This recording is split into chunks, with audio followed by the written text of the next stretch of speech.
आज के इस विश्लेषण में हम एक बहुत ही दिलचस्प और अहम मेडिकल विषय पर बात करने वाले हैं। एक ऐसा विषय जिसने दशकों पुरानी मान्यताओं को बिल्कुल पलट कर रख दिया है। बात हो रही है वयस्कों में एडीएचडी की। अक्सर इसे सिर्फ बचपन की समस्या मान लिया जाता था, है ना? लेकिन आधुनिक क्लिनिकल डेटा जो कहानी बयां करता है वो एकदम अलग है।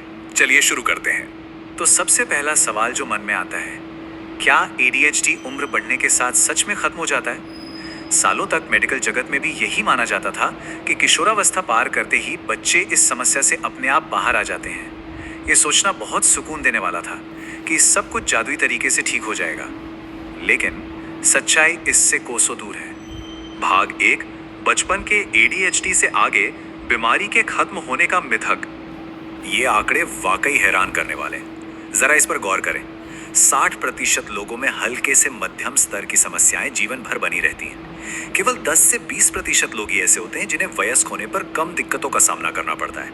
और सबसे गंभीर बात, 10 से 30% लोग असामाजिक समस्याओं या अन्य मानसिक परेशानियों का शिकार हो जाते हैं। इसका सीधा सा मतलब यह है कि लगभग 2/3 वयस्कों में एडीएचडी के लक्षण ऐसे ही बने रहते हैं जो रोजमर्रा के जीवन को पूरी तरह से अस्त व्यस्त कर सकते हैं।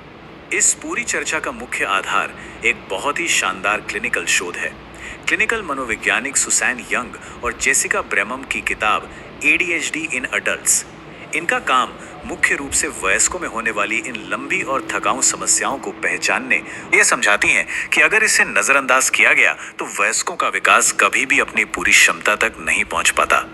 भाग 2, वयस्कता में लक्षण, उम्र के साथ होने वाले बदलाव। अब ये समझना बेहद जरूरी है कि जीवन भर लक्षणों का रूप कैसे बदलता है। देखिए, उम्र के साथ शारीरिक बेचैनी या उछल कूद भले ही कम हो जाए, लेकिन ध्यान केंद्रित करने की जो मूल समस्या है वो दिमाग में गहराई तक बनी रहती है। और सबसे बड़ी बात, बचपन से लेकर बड़े होने तक लगातार मिलने वाली असफलता और हताशा के कारण अक्सर चिंता और अवसाद यानी डिप्रेशन जैसी गंभीर स्थितियां भी अपनी जगह बना लेती हैं। ये एक ऐसा भावनात्मक बोझ है जो समय के साथ बस भारी होता जाता है। यहाँ एक बेहद अहम क्लिनिकल अंतर को समझना होगा। अक्सर विशिष्ट सीखने की कठिनाई और सामान्य लर्निंग डिसेबिलिटी के बीच भारी भ्रम पैदा होता है। सामान्य लर्निंग डिसेबिलिटी में इंसान की समग्र बौद्धिक क्षमता प्रभावित होती है, लेकिन विशिष्ट सीखने की कठिनाई में व्यक्ति सामान्य रूप से पूरी तरह बुद्धिमान होता है। बस उसे किसी एक विशेष क्षेत्र में संघर्ष करना पड़ता है, जैसे कि डिसलेक्सिया। एडीएचडी वाले वयस्कों में अक्सर ऐसी ही विशिष्ट चुनौतियां देखी जाती हैं, जिन्हें लोग अक्सर गलत समझ लेते हैं। भाग 3, लैंगिक अंतर, वयस्कों के अनुभवों में बड़ा बदलाव। ये जनसांख्यिकीय बदलाव देखिए। बचपन में क्लिनिक में लड़कों को बहुत ज्यादा लाया जाता है। ये अनुपात 1:12 तक जा सकता है। ऐसा इसलिए क्योंकि लड़कों का व्यवहार बाहर से ज्यादा आक्रामक दिखता है, लेकिन 30 के दशक तक आते आते ये अनुपात लगभग बराबर यानी 1:1.5 हो जाता है।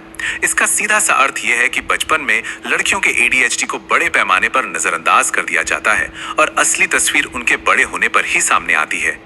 सबसे महत्वपूर्ण बात यह है कि पुरुषों और महिलाओं के अनुभव एक दूसरे से बिल्कुल अलग होते हैं। पुरुष अक्सर अपनी स्थिति को अत्यधिक शारीरिक गतिविधि, आक्रामकता और असामाजिक व्यवहार के रूप में बाहर निकालते हैं। वहीं दूसरी ओर महिलाओं की स्थिति बिल्कुल अलग है। उन्हें ये सब अंदर ही अंदर सहना पड़ता है। गंभीर मूड, अपने ही साथियों द्वारा अस्वीकार किए जाने का गहरा दर्द और यहां तक के मादक पदार्थों के दुरुपयोग का अधिक जोखिम। भाग 4, इलाज की कमी, जब केवल दवाएं नाकाफी साबित होती हैं। 20 से 50%। जरा इस नंबर पर विचार करें। यह कोई छोटा आंकड़ा नहीं है। ये दिखाता है कि आज के समय में इलाज के नाम पर कितनी बड़ी कमी मौजूद है। ये 20 से 50% वो वयस्क हैं जिनके लिए उत्तेजक दवाएं यानी स्टिमुलेंट मेडिकेशन कोई जादू की छड़ी नहीं है। या तो इन दवाओं से उनके लक्षण पूरी तरह खत्म नहीं होते, या फिर वे इन दवाओं के साइड इफेक्ट्स को बर्दाश्त नहीं कर पाते। नतीजा, उन्हें हर रोज बिना किसी चिकित्सीय मदद के अपनी कार्यक्षमता की कमी से जूझना पड़ता है। भाग 5, एक मनोवैज्ञानिक राह, यंग ब्रेमम प्रोग्राम। इसी कमी को पूरा करने के लिए ये शानदार क्लिनिकल प्रोग्राम सामने आता है।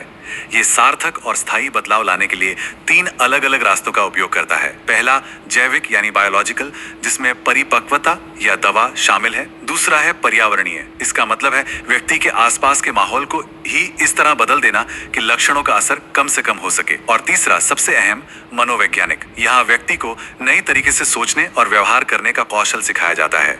एक तरह की स्कैफोल्डिंग या मानसिक सहारा दिया जाता है। ये कोड देखिए, ये बहुत ही गहराई से उस दर्द को बयान करता है।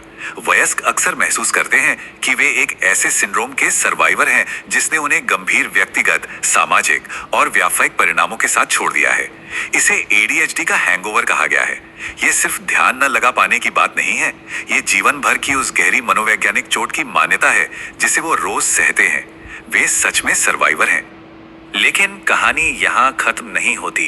इतने कठिन संघर्ष के बावजूद ये लोग किसी भी तरह से टूटे हुए नहीं हैं। स्रोत की ये शानदार टिप्पणी देखिए, ADHD वाले वयस्क जीवन के सच्चे उद्यमी हैं। जी हाँ, सच्चे एंटरप्रेन्योर। इनमें अविश्वसनीय लचीलापन, साहस और बार बार गिरने के बाद भी वापस उठ खड़े होने की अद्भुत क्षमता होती है।